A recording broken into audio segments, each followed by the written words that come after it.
Alors, il y a un petit fonctionnement un peu délicat et un petit peu subtil dans l'héritage avec les constructeurs. On va voir les détails de ça à présent. Ici, j'ai une première classe qui s'appelle user, qui possède un champ qui s'appelle name. Et puis j'ai une deuxième classe qui s'appelle employee et qui possède également un champ qui s'appelle salary. J'ai pas mis ces champs private de sorte qu'on va pouvoir y accéder de l'extérieur. Première chose, les choses étant écrites telles qu'elles sont, je peux écrire useru égale new user. Et ça, classiquement, ça va me créer un espace mémoire qui peut enregistrer un objet user et dans lequel j'aurai le nom de mon utilisateur. Et puis, je peux également appeler employee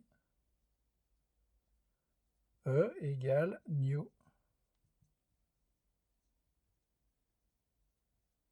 employee. Et ça va faire pareil, ça va me créer un espace mémoire qui peut stocker une instance d'employee. Et à l'intérieur de cette instance d'employee, au cœur de ça, j'ai une instance de user. Et d'ailleurs, au cœur de l'instance de user, j'ai aussi une instance d'object, comme on l'a déjà vu.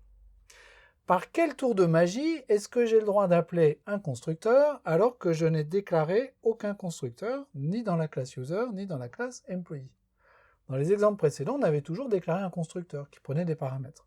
Là, on n'a rien mis du tout. Et malgré ça, on peut quand même faire new user et on peut quand même faire new employee.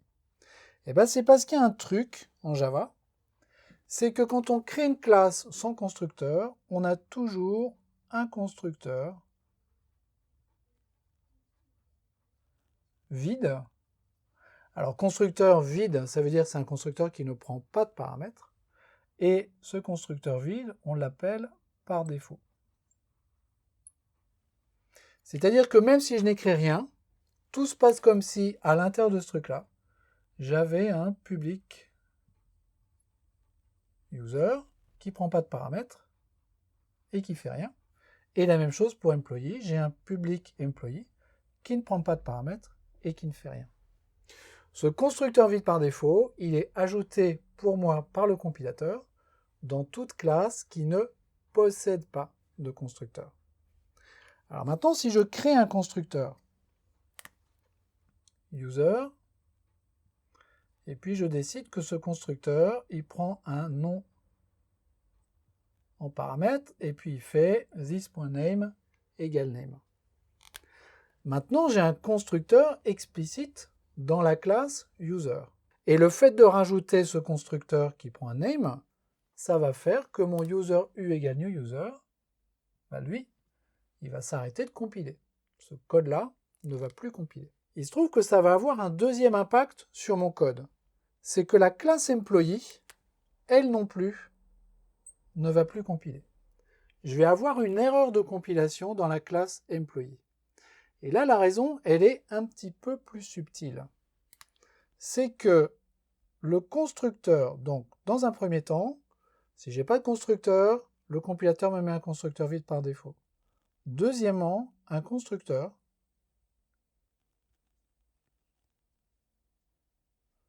doit toujours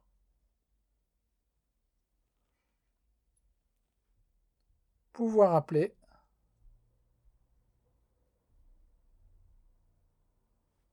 le constructeur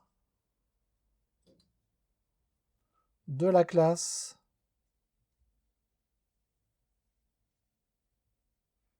qu'il étend.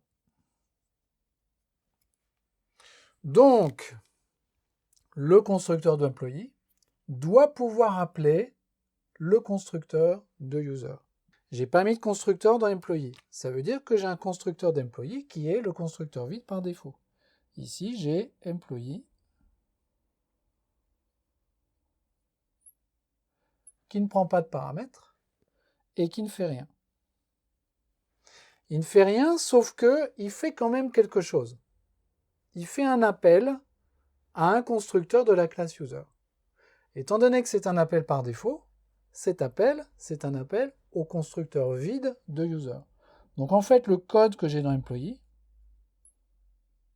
c'est ce code-là, avec un appel au mot-clé super, Super, c'est un appel que j'ai le droit d'écrire dans un constructeur et qui va appeler, en l'occurrence, le constructeur vide de user. Donc vous voyez que dans la situation suivante, où je n'avais rien écrit, j'avais ce constructeur vide dans employee, avec cet appel à super, qui appelait lui-même le constructeur vide de user, qui existait du fait que je n'avais pas non plus écrit de constructeur dans user.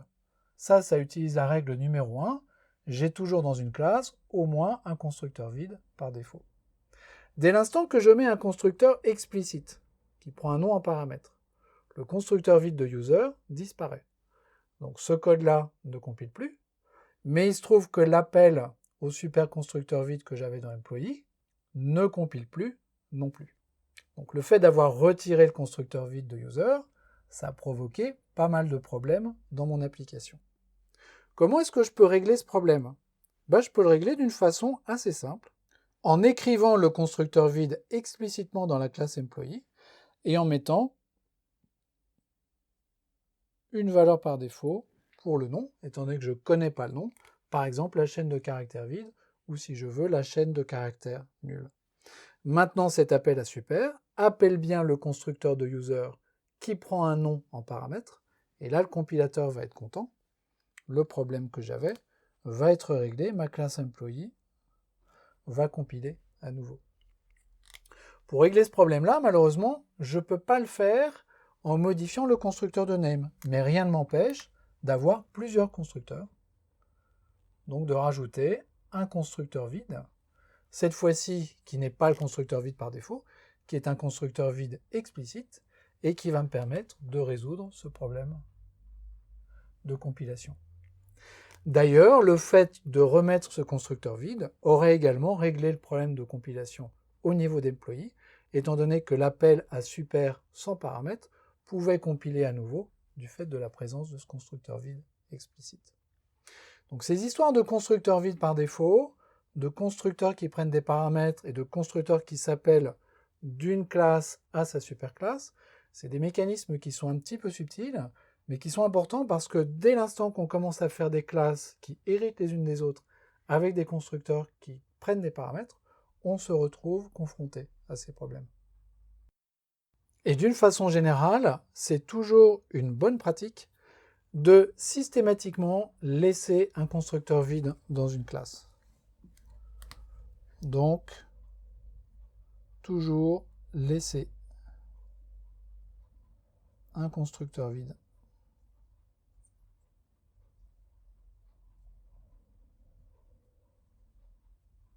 dans une classe.